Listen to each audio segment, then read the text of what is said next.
नमस्कार, बहुत बहुत स्वागत है आप सबका। आम भाषा में मैं आपको कुछ कहानियां, कुछ किस्से, कुछ आम जिंदगी के हिस्से सुनाता हूं। मेरा नाम देव है। बांग्लादेश में इन दिनों बवाल घटा हुआ है और बांग्लादेश के बवाल के बीच में बहुत जरूरी हो जाता है कि बांग्लादेश के जो घटनाक्रम हैं उन पर आपके साथ बात कर ली जाए। लगभग 6 दिन के बाद बांग्लादेश की जो प्रधानमंत्री रहीं शेख हसीना, जिन्हें अपना देश छोड़ना पड़ा, उन्होंने एक बहुत बड़ा खुलासा किया। चलिए पहले आपको बताते हैं। दरअसल एक आंदोलन की बांग्लादेश में शुरुआत हुई, उसके बाद प्रदर्शन हुए और प्रदर्शन इतने भयानक हुए कि पीएम हाउस में लोग घुस गए और बेरहमी से पीएम हाउस को लूटा। अगर वक्त रहते शेख हसीना बांग्लादेश को नहीं छोड़ती तो कोई भी घटना वहां घटित हो सकती थी। ये हालात पैदा हो गए थे। लेकिन शेख हसीना ने इस पर अपना एक बहुत बड़ा खुलासा किया है। मीडिया रिपोर्ट्स की माने तो शेख हसीना ने जो बताया वो काफी चौंका देने वाला है। उन्होंने कहा, मेरी कुर्सी को छीना गया है, मेरी कुर्सी को छीना गया है और मेरी सत्ता को गिराया गया है। और ये किसी और ने नहीं बल्कि उन्होंने सीधा इशारा अमेरिका की ओर किया है। उन्होंने कहा, अमेरिका एक आइलैंड हमसे चाहता था, सेंट मार्टिन। अगर हम उसको ये आइलैंड दे देते और उनकी बातों में आ जाते तो निश्चित ही मेरी कुर्सी भी बच जाती और मैं वहां की प्रधानमंत्री बनी रहती। बांग्लादेश के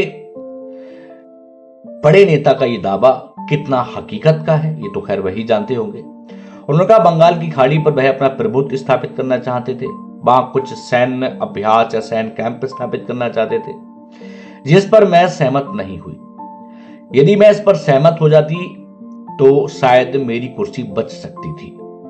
आप मेरी बात को समझिएगा। बांग्लादेश की पूर्व प्रधानमंत्री शेख हसीना का सीधा सा दावा है और वह जो कहने का मकसद है कि उनकी सत्ता को बांग्लादेश के इस पूरे बवाल के पीछे, पूरे तांडव के पीछे कट्टरपंथियों के अलावा अमेरिका का भी हाथ है, वो ये कहना चाहती है। अब इस बात में सच कितना है, कितना झूठ है, ये तो शेख हसीना ही जानती है। लेकिन बांग्लादेश में जो कुछ हुआ वो काफी चौंका देने वाला था। इन सब के बीच में बांग्लादेश से एक और खबर आई। जो बांग्लादेश में हिंदू समाज के लोग हैं उन पर लगातार अल्पसंख्यक समाज की बात करें और उन पर हमले हो रहे हैं। ये चिंता का विषय है, सोचने वाला विषय है। जो वहां के नए कार्यभार लोग हैं उन्होंने भी इस पर चिंता जताई है। लेकिन सिर्फ चिंता से इस पर काम नहीं होगा। चिंता सिर्फ हर चीज का हल नहीं है, वहां ठोस कदम उठाए जाने चाहिए। और शेख हसीना ने एक और बड़ी बात कही कि उन्होंने कहा कि मैं लाशों के ढेर पर कुर्सी नहीं चाहती थी। मैं कभी नहीं चाहती थी कि वहां लाशें बिछती रहें और मेरी कुर्सी सलामत रहे। मैंने बांग्लादेशियों की खातिर इस्तीफा दिया, बांग्लादेशियों की खातिर देश को छोड़ा।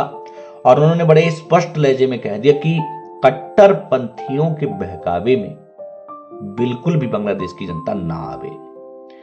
फिलहाल बांग्लादेश की शेख हसीना का ये जो आरोप है कि अमेरिका की वजह से ये सब कुछ हुआ है, अगर वह सेंट मार्टिन जो उनका आइलैंड है वो अगर बांग्लादेश की शेख हसीना अमेरिका को दे देती उनके अनुसार, कहे अनुसार, तो शायद उनकी कुर्सी बच सकती थी। फिलहाल इस बात में कितना दम है ये तो वह ही जानती होंगी। लेकिन जिस ढंग से पूरा मामला सामने आ रहा है, हैरान करता है। इससे हमने क्या सीखा, इन खबरों से हम क्या सीख रहे हैं? चलिए इसका दूसरा पहलू भी मैं लेकर के आता हूं। देश में चिल्ला चिल्लाकर खबरें सुनाने वाले पत्रकार हैं, लेकिन मैं सोचता हूं मेरी खबरों से आप क्या सीख पा रहे हैं। जैसे एक घर होता है ना, एक परिवार होता है। एक परिवार में कई सारे मेंबर्स होते हैं, कुछ मेंबर्स की आपस में नहीं पड़ती है तो तीसरे लोग मजा लेने लगते हैं। ठीक वैसा ही देशों के साथ भी है। तो कई बार कुछ ऐसी चीजें हो जाती हैं जो हमारा घर खराब करके चली जाती है। बांग्लादेश की प्रधानमंत्री यही कहना चाहती हैं। तो आप भी अपने आसपास हो रहे घटनाक्रम पर नजर रखिए, अपने परिवार बचाइए, अपना समाज बचाइए और अपने देश के लिए बुलंदी के साथ खड़े रहिए। किसी के बहकावे में आने की आपको कोई जरूरत नहीं है। फिलहाल नए वीडियो के साथ फिर मिलेंगे, तब तक के लिए आप सबको प्यार भरा नमस्कार। और अगर आपको मेरी वीडियोस पसंद आ रही हैं, इन्हें शेयर करना बिल्कुल ना भूलें। खासकर मैं चाहता हूं कि मेरी वीडियोस उन चिल्लाने वाले पत्रकारों तक जरूर पहुंचे जो खबरें कम सुनाते हैं, आपको डराते ज्यादा है। वैसे खबरें सुनाने के लिए इतना चीखने की, चिल्लाने की और बवाल काटने की कोई जरूरत नहीं है। देश का आदमी आराम से भी खबरें सुन सकता है, आराम से कहानियां सुन सकता है, आराम से अपडेट ले सकता है। उनके सामने बवाल करने की कोई जरूरत नहीं है। फिलहाल तब तक के लिए बहुत बहुत आपका आभार, बहुत बहुत आपका धन्यवाद कि आप मेरी खबरों को देख पा रहे हैं। तब तक के लिए नमस्कार। नमस्कार।